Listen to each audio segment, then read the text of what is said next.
আপনারা আমে দুধে এক হয়ে গিয়েছেন আর কেউ আঠি হয়ে কাঠি করছে, মানে কাবাব মে হাড্ডি। আপনি কি এরকম কোনো যন্ত্রণার মধ্যে রয়েছেন, এখান থেকে বেরোতে চাইছেন?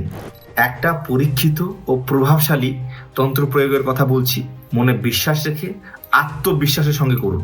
আমি নিশ্চিত আপনার গলার হাড্ডি নেমে যাবে। আগামী চতুর্দশীর দিন কোনো কুল বা জগডুমুর গাছের গোড়ায় একটা প্রদীপ, একটু ধূপ বা ধূপকাঠি যাই বলি না কেন, আর সঙ্গে একটু মিষ্টি ভোগ দিয়ে আসবে এবং সঙ্গে নিমন্ত্রণ করে আসবে যে আমি আপনাকে কালকে নিতে আসব, আপনি আমার সঙ্গে যাবেন। নেক্সট যে অমাবস্যার দিনটি আসছে, সেই দিন দুপুরবেলায় একটা কাটারি বা যে কোনো কিছু নিয়ে আপনি সেই গাছের গোড়ায় চলে যান এবং একটা ডাল কেটে নিয়ে আসবেন। আর ডালটি কাটার সময় এটা প্রার্থনা করবেন যে আপনি কি কারণে সেই ডালটি নিয়ে যাচ্ছেন। বাড়িতে নিয়ে এসে সেটাকে একটা কিলক বা কিল তৈরি করে নিন, বা সেখানে যদি পারেন তো তৈরি করে নিন।